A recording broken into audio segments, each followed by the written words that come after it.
So what he preferred for the most part was not generally naturally me, but as I continued on for years in this relationship where I felt less and less and less and less than, and more like I couldn't measure up to what he wanted and desperately wanting not to lose him, I would take actions such as after work, I would feverishly be trying to throw on makeup in the car so that I could look a little bit more like what he wanted. I would have an extra pair of earrings in the car, so if I forgot to grab earrings, I could wear earrings. Colors that I would shop for would be, well, do I like it? But do I think he would also like it? Would he like this? Would he like this? Would he like this? It became an obsession of trying to measure up so as not to lose. And that is a terrible, terrible mentality to live in. I had no clue how that completely destroys your sense of self, your sense of worth, your sense of value when you are basing it on, will I lose this person if I don't mother loving wear earrings today? That's insanity.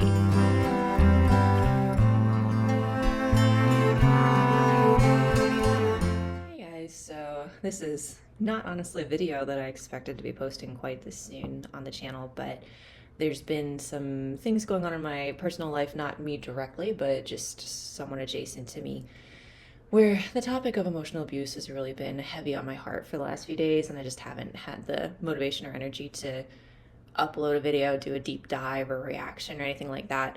And I think I'm slowly going to be getting back to being into doing that, but I realized, you know what, now that all of this is kind of swirling in my head again, this might be a good time to just share my personal story with emotional abuse, trauma, betrayal trauma, codependency, all of that. I'm not doing it because I want to be vindictive. I'm going to try to keep certain details private, but I've had people ask me, like, where do you get your knowledge on all of this? And that might come from a place of questioning whether I know what I'm talking about, but I get the sense from how people have phrased certain comments that they appreciate what I'm saying and they respect what I'm saying, and they're wondering if I actually like got a degree in it. And honestly, this has all just been learning to make sense of my own story. Since I haven't shared my story on here and what kind of in a way prompted this channel somewhat, figure now might be a good time. So I didn't date until, not really seriously, sorry, I have a little skin flick. I didn't really date seriously until I was in my mid to late 20s. I grew up in a very conservative Christian realm and in a town that wasn't huge, and so I just didn't really have a place to meet anyone. My church was very small. There was a couple guys that I was so inexperienced, I realized now I was going on dates with them, but I didn't even know back then it was a date. It was just like, oh, we're hanging out, we're trying to see like if we like each other. I don't know, do they even like me? Is this even a date? I don't know, but I realized there were a couple guys I technically went on dates with, but I really never dove into dating until my mid-20s. For most of my life, I was told that I was very mature for my age, and so I let that sink in and just kind of believed that I was mature, and I knew how to make mature choices and think in a mature way such that my decisions in life wouldn't be that of, you know, a teenager or anything like that. And that created also in me too high of a self-confidence in my own abilities. So because I wasn't meeting anyone that I was really interested in real life, I decided to finally do the deep dive and actually do online dating seriously. I'd kind of dabbled here and there, but people were telling me I should do online, so I just decided, fine, I will go online and I'll see if I can meet someone. During that time, I also was recognizing that as much as I love my family and I didn't want to be far from them, I hated the climate of where I was living, so I wanted to move to a warmer climate. And so when I didn't see anyone in my immediate vicinity that interested me online, I just decided to expand it super far. And through that, I came across the profile of this person that I was like, oh, wow, like he says he's Christian. He's got a really kind face. He seems very put together. And at that point in my life, I really thought that a kind looking face went a long way in being able to tell a lot about a person. And it can, but that's not definitive. Just because someone has a really kind, like, you know, gentle, sweet looking aura about them does not actually mean anything about their character, which is weird, but it's true. So I reached out to him, waited a couple days, and then he finally messaged me back. And he really did seem deeply Christian to me, which is what I was looking for. I think I already said that, sorry. I got super excited, and I think that that's very common, maybe for anyone, but I think especially for women that haven't dated for a long time or don't have much experience at all. I think it's very common for women to, in the very early stages, just like immediately start jumping to envisioning what this could be and what could this turn into and who is this person and all these things that they don't have any evidence of, but they jump into that kind of mindset. And so I was one of those people. And so we talked for, I think, I say a month, I think it was a couple months really, at least 2 times a week, maybe more than that at first. And And after a little while of talking, he had flight benefits with the job he had. And so I joked that he should try to come to where I lived so we could meet up. And I was kind of joking, but also like, oh my gosh, wouldn't this be amazing? And because he was about to kind of be near me on one of his trips. And he said that if schedules worked out okay, he could make that happen. And so I just assumed that it likely could, but nearing the time where that would have happened, the communication got more drawn out. And then come to find out, kind of last minute, he couldn't make it. And it was all due to just flight issues. And in and of itself, that's not inherently problematic. When you're dealing with flights, of course, things can be unpredictable. But when I combine that with everything that we're about to talk about, it made a lot of sense. That was not just it not being able to work out, it really was part of a character flaw, of not pursuing. So, and that was so in the moment, that wasn't a big deal to me. And because I was already in plans of finding somewhere warmer to move, and he had mentioned that he loved that place that was warmer, and he also had moved to try to find a place that was warmer, I was like, you know what, maybe I'll check out that vicinity. And so a few weeks later, I let him know that I'd started planning a trip with a friend in a nearby state. I wasn't saying, hey, I'm coming to find you. It was, I'll be nearby, just to check out the area if you wanted to try to meet up. And he said, it'd be awesome if we could meet. Let me know like where you're gonna be, and I'll try to make it happen. And that was the last I heard from him at that point. I think a week went by, maybe two, I don't remember, and I started realizing this guy is never gonna talk to me ever again. And I had never heard the term ghosting because, again, I was very inexperienced with any of this. But I went out with a friend and I was venting about the whole experience, and she was like, oh, so he ghosted you. So that was when I first learned the term ghosting. And so I just eventually was like, all right, that's gonna be it, I guess. But I still wanted to check out the area. So I still went with a friend, visited, really fell in love, and decided to move. And so I lived there for, I think it was like 5, 6 months or something without ever telling him. And then eventually, silly me, decided, you know what, I'm gonna tell him. And I mean, it really was kind of meant to be like a slap on the face, which is stupid and immature, but I was just like, hey, like, no thanks to you. I've had a great life here. Shocker. And it was shocking to him, no surprise. And so he was very apologetic of how he handled things. He recognized, he said in the email, that he didn't give me the respect I deserved. He's like, it'd be crazy if I didn't offer to meet up if you want to, but no hard feelings, like nothing, no expectations if you want. Which again, I just find it so interesting that even in that very first response back, there was kind of a hint at like, we're not going to expect anything one way or another with relationships. But not of course, I shouldn't say of course, but because I was just so naive, I was thrilled that he seemed so nice and genuine and apologetic in the email. And I also just wanted to kind of understand a little bit more about what happened there. So I agreed to meet up. And I told myself in the moment I was just wanting to know more, but really it's because I never let go of my interest in this individual.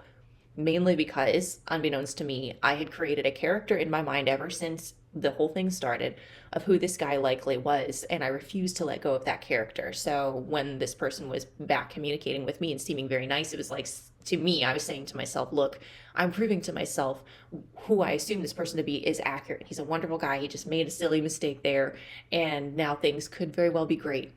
In my notes, I noted I should have just kept it at being an acquaintance because he was like, we could just be friends, and I shouldn't even have accepted that. I mean, being the person I am now, none of this would have happened. But if somehow I wound up in a situation where I was meeting up with someone who had ghosted me now, I would never be their friend. I am not okay with that at all. So I would have left it at acquaintance, but that's just neither here nor there. So after that initial meetup, we continued to hang out pretty regularly every week, probably more than once a week. I don't remember at this point. And after, I think it was like a month, 2 months, probably not even, I shockingly told him that I liked him. So it's important to note that I really was always the pursuer. I reached out to him online. I reached out to him again. I was the first one to tell him I liked him. So I was the one pushing this because I couldn't let go of that character that I created in my head. When I told him that I liked him, he smiled and he was like, that makes me feel really happy to hear. I can't say that back to you just yet, but that does make me really happy.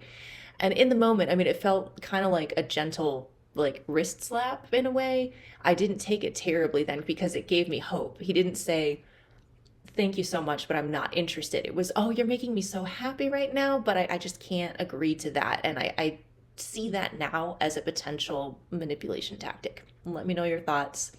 I see it that way.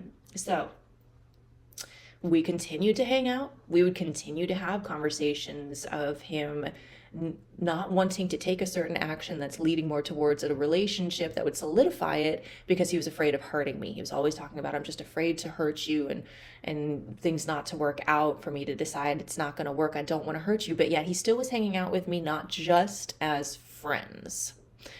There was always the dangling carrot. It's really what I realized when I started kind of going through my whole stories. Like, there was always that dangling carrot of maybe, which is very much manipulative.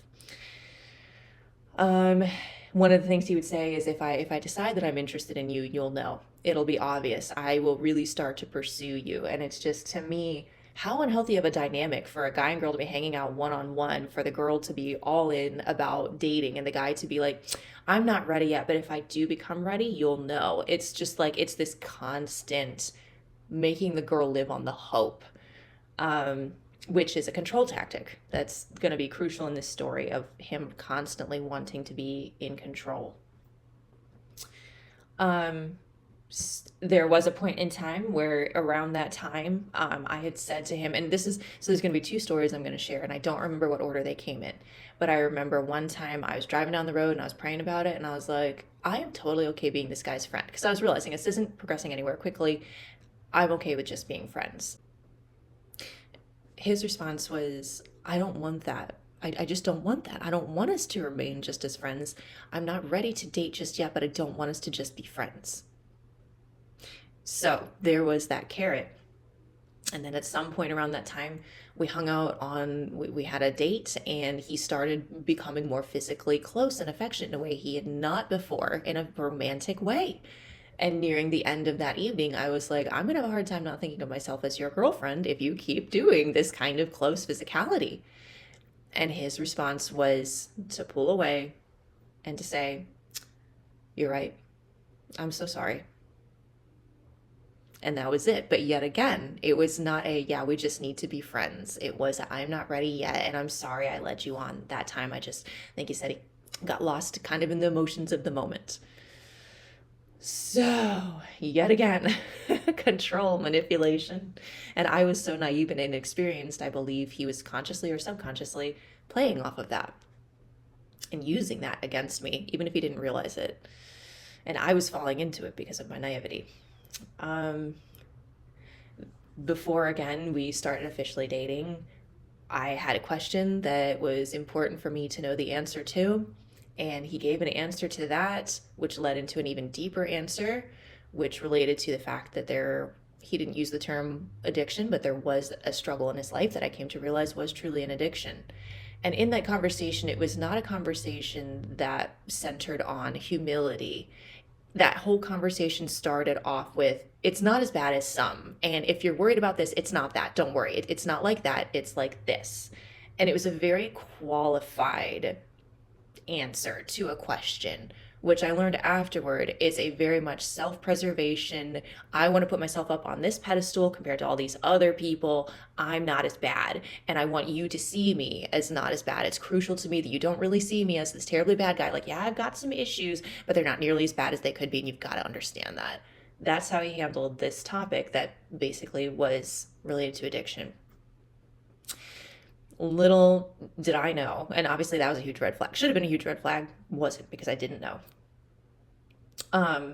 Little did I realize that conversation that happened before we even started dating, for the rest of my time with him, consciously and subconsciously, made me feel less than. It was an addiction. I'm not going to go into it, but it made me feel less than. And I gotta imagine anyone who's in a relationship with someone who's got an addiction to anything, they probably feel second to that substance. I had no idea that very day it started chipping away at my sense of self and self-worth and value. So even after that conversation, we continued to hang out, and we kind of started again seeming to get more physically close in a way. And so eventually one night I was like, should we just start dating? Again, I was the one pushing, and his answer was not, I feel way more confident and I really appreciate you. I want to date you. His answer was, sure. And I took issue with that. He knew that, and he tried to kind of, in the years proceeding, he would try to explain that the answer of sure was not any kind of indicator about his character. But I really do believe that saying sure to dating already exemplifies the non-committal, very kind of loose view of I'll try it, I'll give it a whirl. And that's not what dating should be, I think, ever, but especially once you're older, if you're claiming that you're pursuing dating as ideally as a way to get married, I think that's absolutely unacceptable. At one point after we were dating, he even basically warned me that I probably shouldn't be dating him, which again is a huge red flag just in and of itself. But if someone in that situation, because I just saw a moment with Big Ed where he did the same thing to Liz. So it's like people do these things where they're like, you could find someone so much better, you shouldn't be with me. They leave the decision to stay in the relationship in the hands of the other person, but really that is a self-victimization manipulation tactic of, oh, woe is me, I'm not good enough. I didn't see it that way. And so I really started falling into what I realized later was an effort to try to help fix him, even though I never thought I'd be one of those people that would try to fix a guy. I was like, no, that's not true. I'm so happy to be with you, the reassurance that he was trying to get in making a statement like that, even if it was unconscious. I have no idea what he was or was not conscious of. I just know what the facts are, and the facts are making a statement like that is manipulation. It's emotional manipulation. What I noted here was that I saw a great man inside a scared man's mind. And that really was what I told myself, that there's a great man inside. He's just scared and confused and uncertain about how to handle all of these life issues and confusions that he has. And little did I know, I started trying to help fix that, which you can't fix someone. You can support, but you can't fix. And I didn't think I was fixing, but I was. I told myself I was just being really hopeful and supportive. And I think that that's probably a more common thing than anyone really wants to admit who are with someone who's emotionally manipulative, abusive, addict, whatever, is that when we stay in these dynamics, we tell ourselves it's because we have great hope that it can change. And the reality is it's not actually hope. It is a pursuing of an individual who doesn't exist, that we are telling ourselves exists somewhere deep inside this person. Not saying it's impossible for a healthy individual to happen, for this person to eventually become a healthy individual. It's possible, but they don't exist at all in that moment. And I think for women or men who stay in abusive, addictive relationships, it's because they can't accept the person that you want this person to be is not there, even like under the surface. They are not real, period. That's painful. It's painful to accept about someone that you think you care a lot about. The phrase, I have a note here, the phrase I was going to would become a trigger phrase for me. It still is. I don't react like crazy emotionally anymore if I hear it, and I don't hear it much, but I hate the phrase I was going to, and I'll explain that in a bit. I believe I heard that on and off several times, but I'll explain. So we dated for about 2.5 years, I think, like officially, even though I don't view any of it as real. It's all a lie, but whatever. So within that, there were moments of jealousy, talking about like I was jealous of it's someone maybe he had dated, or jealous if I thought he was interested in someone. He was jealous if someone would show interest in me, which I find so fascinating that these people who really don't actually care about the person that they're with can still feel jealousy. But it all loops back to wanting to control the relationship and feel like they are the one in control of how this goes, in control of the person that they're with, whether or not it's conscious.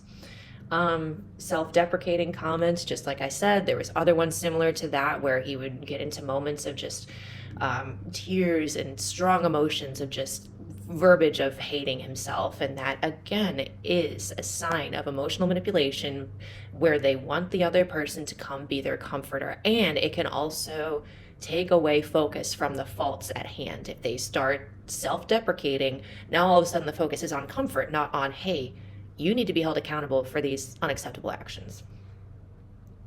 He also would talk a lot about maturity because he was older than me and more experienced in dating and life in certain ways. And to an extent, I do think there were elements where he was more mature. I loved sending big long texts about dramatic things, which I don't think, generally speaking, is ever okay. There might be some rare circumstances where it is, but generally speaking, I now fully agree. If there's a really serious thing, text is not a good way to handle it. Back then, being my immature self, I would still do it. And he would make it clear he didn't like it, but I'd still do it. And that is something that I deeply regret within myself. Any of the regrets that I have, and I'll jump to that. Actually, it's next in my list. I have a lot of regrets of how I handled things and who I was. It's not because I think, oh, it could have worked. It absolutely could not work. It would not have worked. It was impossible. But I wish that I had been a better individual just in general for my own selfish memory of how things went down. Even just I wish I could have a better memory of who I was. But despite the fact that I've probably repressed a lot of memories for a lot of reasons, I know that I had a lot of weaknesses. So I was immature in a lot of ways. And he would use that yet again as I think it really is, it's just a maturity thing. It's an age difference thing. And while someone like that can have elements of good character qualities, elements of maturity, it is obvious to me that he was deeply immature and deeply unstable in other ways. Both those things can coexist, and I never knew that before this time. So just to kind of mention the areas that I recognize my own weakness, I brought, like I said, naivety, inexperience, immaturity. Now, inexperience, that's not a fault, but it can affect things. Naivety is not a fault, but it affects things. But I also was very selfish and prideful at that stage of my life because, like I said way earlier, I was far too confident in my own maturity and my own abilities because I'd been told that I was emotionally mature my whole life. So to me, that meant I was basically further along in adulthood than other people my age. And I was very prideful without realizing how prideful I was. I found it very hard to admit when I was wrong and hard to apologize. I had to basically have no other options of placing blame on anything or anyone else before I finally would be like, okay, all right, fine, I was wrong, I'm sorry. And that's terrible. That's a terrible dynamic to have in any kind of relationship. And I brought that into this already terrible dynamic. So in some ways, I made it worse. And that's embarrassing and awful. When I look at the list of signs of emotional abuse, I did have actions that I would take at times that could fall under emotional abuse, such as not admitting that I'm wrong and shifting blame, and just different stuff like that. I wish my notes were a little better. So I want to take full responsibility for those actions, but I don't see myself as an emotionally abusive person because I was so inexperienced and naive, and I had lived in such a bubble that I just didn't have the life experience to recognize I am taking actions that could be perceived as emotionally abusive. This individual was a chunk of years older. I mean, not huge, but still a kind of important chunk of years older than me, had had numerous relationships. This individual should have had the experience needed to know about emotional abuse. But a huge life lesson I learned from all of this is experience does not equal maturity. He absolutely thought it did. He viewed himself as far more mature due to his experience and age, and that is not the case. That is why you see people like Big Ed, people who are well into the years where they should not be making high school age decisions, and they still act like high schoolers. People can be inexperienced and mature. People can be experienced and immature. I was inexperienced and immature, unfortunately. But yeah, the two are not hand in hand all the time. This is kind of a jump, but as I had said, the addiction made me feel less than all the time. And as time went on into the relationship, and I so desperately did not want to lose the character that I had created of this person, I started doing things that now I look back on and I recoil.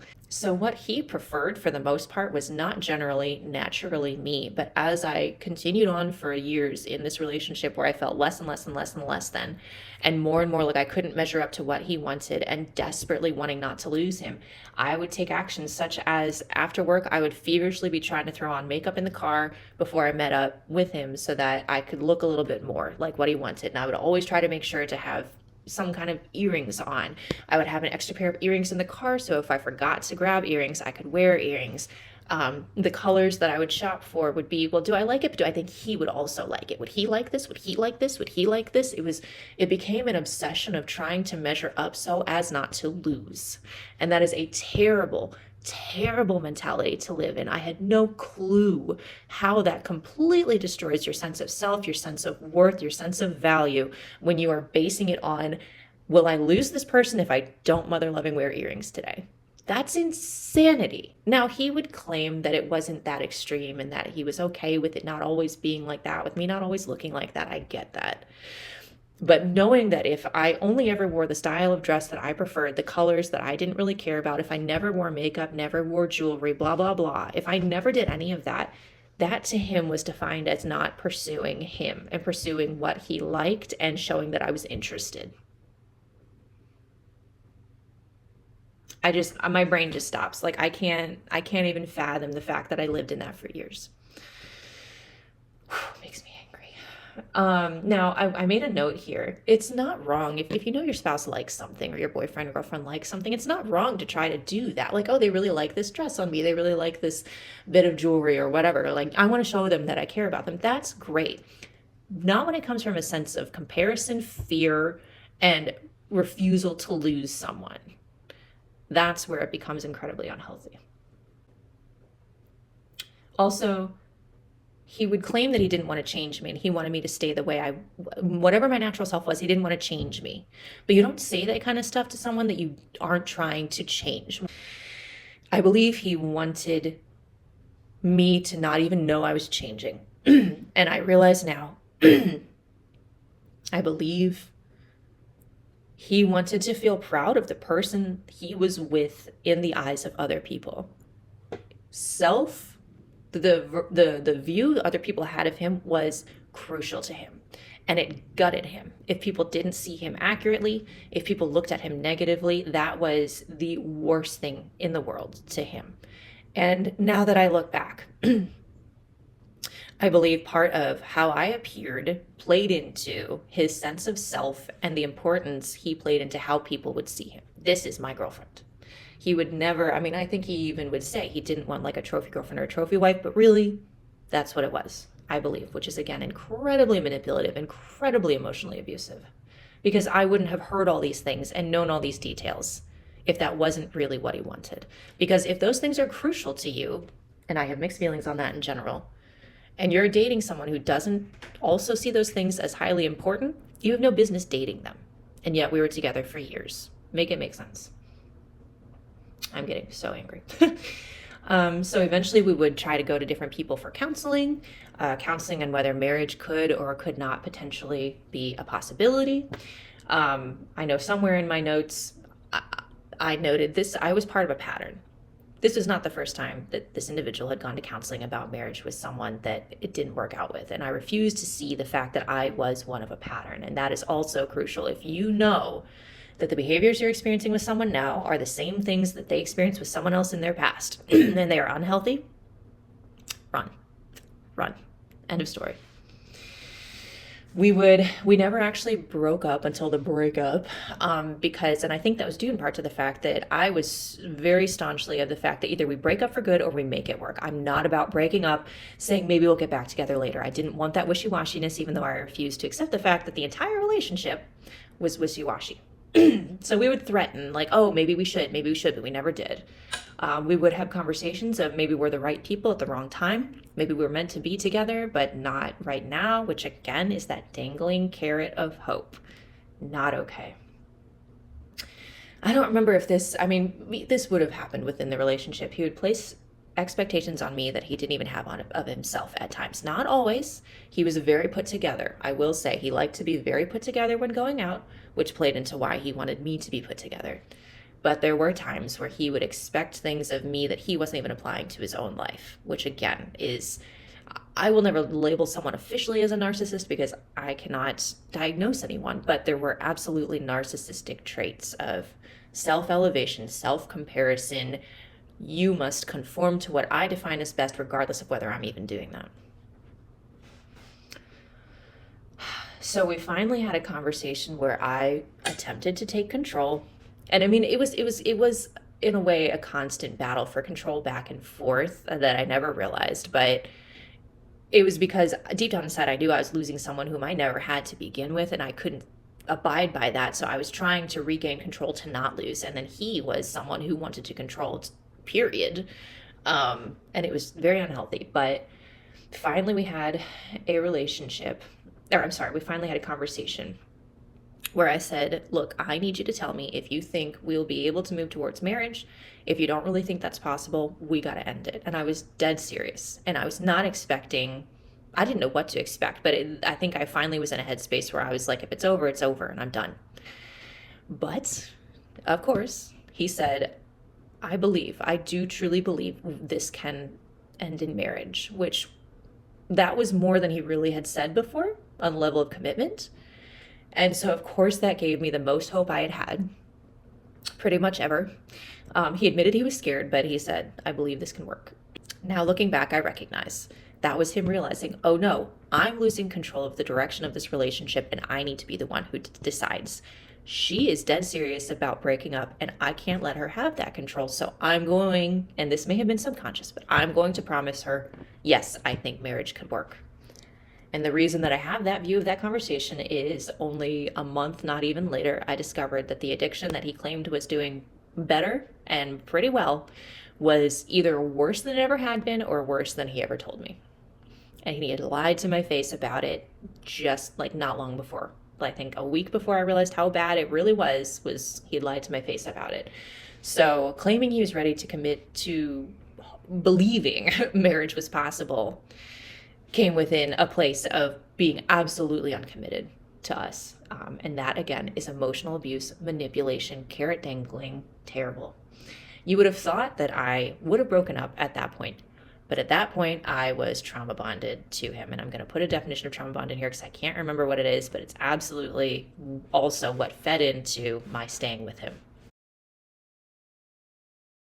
I was very angry. I was very hurt. I didn't know what to think. This was the beginning of the end, but I didn't break up with him at that point because his apology, there were, I don't know where I put the note, but tears all throughout the relationship. And I thought before this relationship, if someone breaks down in tears, it is a sign of true repentance and genuine emotion. And it is not inherently a sign. Now, with my husband, he is not a crier. He does not cry easily. If he gets teared up over something, it is real.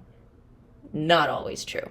And so I believed all the tears that I saw. And that is yet again another conscious or subconscious manipulation tactic. Woe is me, diving into the self-pity and the hurt that they feel to then use that to regain control.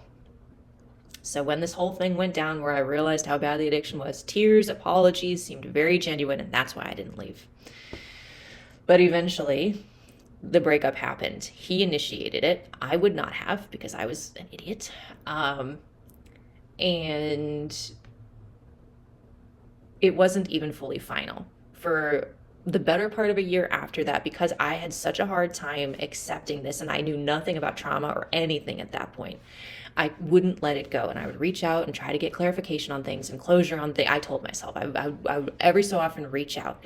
And he allowed my reaching out to then, I don't know if he would have done this otherwise, but because I continued to leave the door open, he then also, even post-breakup, blurred the lines. And there'd be times where we'd go out and try to kind of surreptitiously find each other and meet up and chat and, hold hands and little things. Even though we weren't dating anymore, it was much more of a separation and there was still communication even in the midst of all of that. And it was just very, very unhealthy. Something that I forgot to mention was, so the reason that I hate the phrase "I was going to" is because it comes from a place of, if it's convenient, I will. If it's not convenient, I won't. And he never admitted to that, but his decisions many times were based on what was most convenient for him, what made him look the best. So I'll get to that in a second. Oh, yes, because when I found out about how bad everything was, he's like, I meant to tell you. And that's the most searing moment in my brain of the phrase, I meant to. Oh, I was going to. I meant to tell you about it. I never would have known had I not found. So that's a complete lie. Post-breakup, there was at some point, some conversation. I think it was once I realized, we're absolutely not going to be getting back together. I told him, you put me through hell, which clearly it was. and he exploded. And I believe the reason he exploded was because someone who is obsessed with their view of self being told you are putting anyone through hell is going to be a huge strike against their ego, and they're going to hate that. So he exploded and said, "You are really seriously hell, really?" He claimed he tried to take that back later. I don't know whether to believe that or not, but I think that that just that initial reaction says a lot about his view of self and how he expected me to view him. Also, post breakup, there was a conversation that, again, I mean, conversations happen far too often, and I am deeply embarrassed about that. But now I know it's because I was enmeshed, I was trauma bonded, I was naive to all of it. Once I started learning about all of it, I was like, gosh. There's another situation where we were on the phone and he told me, make sure to be safe, look out for yourself. And that conversation had happened more than once post breakup. And so at that point I was like, look, you got to let me go. You can't be worrying about me. Let me worry about my own safety. And again, an explosion of emotions. And he told me the reason he had said that was because he had been involved in a violent incident indirectly. He hadn't caused anything, but he had been part of an incident that would have been extremely traumatic. And it was true. It made local news. It was not a lie. And my heart breaks that he had to face any of that. But the fact that he exploded at me saying, hey, look, you got to let me take care of myself and not worry about me, regardless of what he had experienced, that explosion of emotion tells me yet again, he could not stand the fact that I was setting up a boundary and saying, I really don't need you. And your protection or your guidance being the more mature one, don't need it. He hated that. So yet again, those explosions that come from a place of insecurity and wanting to feel self-important, not going to give the label narcissist, but that is a sign of narcissism. So I wrote a note here. I think I'm just going to read it. It said, I felt very angry and confused about why I was so angry. Like as time had passed and I would think about things, there was just this deep anger that welled up in me. And I'm like, okay, is this a lack of forgiveness? And I reached a point where I was like, I don't think it's just a lack of forgiveness. What is this deep seething anger that's rising up in me? And that's when I started researching, like, what are these symptoms? And that's where I started learning about trauma, about betrayal trauma, which is very common in the world of addiction when the addict is like, nope, I'm not going to do it ever again. And then they do. Every time that happens, it is a betrayal of trust, which is a very traumatic event. And when that addiction already plays into your sense of self, it's just such a damaging experience over and over. Emotional abuse, as I've talked about, I started reading about all of it and learning, and I was listening to other people's stories, and I was like, that is my story, that is my experience. I know that feeling, I know that so well. It all made sense. I noted, it slowly broke me of my confusion as to why it couldn't have worked. I no longer wondered, why couldn't it have worked? It's like, oh, of course, it was impossible. But I still had a hard time giving up my confusion as to what made this person this way and why do they refuse to see it? I could not give that up. And that was my own probably pride and selfishness still an element where I wanted to fix him, even though I never allowed myself to admit that. So, and I'm ashamed to say this, I reached out years later just to tell him, look, I think there's something really dark going on. I didn't give any labels to anything because I can't. I mean, I'm not a professional, but I really, obviously through all of this was like, I really think there's something dark going on. And I really think this is something you need to bring to God and pray about. And I expected either no response or a hey, thanks. But what happened was yet again, so he said, thanks for the message. I'm humbled that you reached out. Congratulations on getting married. I was meaning to reach out to you. And there again was the I meant to. And then after that, exactly what I could never have expected, completely changed the conversation to needing help with a program that would benefit him. And that was it. And I think from the outside, people looking in would probably have said, he probably just felt it was improper to be having this conversation at this stage of life. There's an issue with the program that needed addressing anyway, so just figured, why not just kill two birds with one stone? I think from the outside looking in, people wouldn't have thought much of that. But being myself, having experienced all of these years of this treatment, I saw it way differently. The way I saw it was, yet again, it was not convenient to him to reach out about this program years before. This was something that should have been solved years before, even post breakup.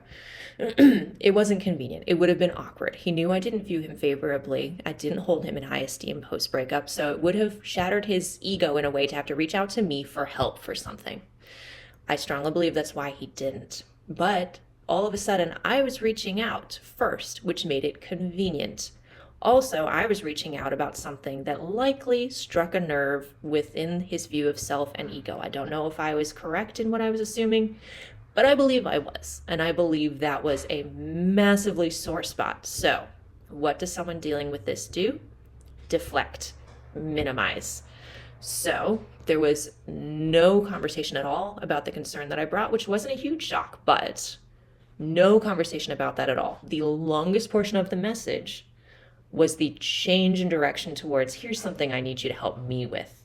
And all of a sudden it was, this conversation is ending on my terms with something that benefits me, that takes the focus off of my issues, and now puts you into a position where you need to help me because I'm going to stay up here. That's really how I see it. I know other people wouldn't, but I really see it that way. And in that moment, once I realized all of that in like a split second, because this happened after I'd researched and learned so much about this world, I cannot tell you how small I felt. I was livid.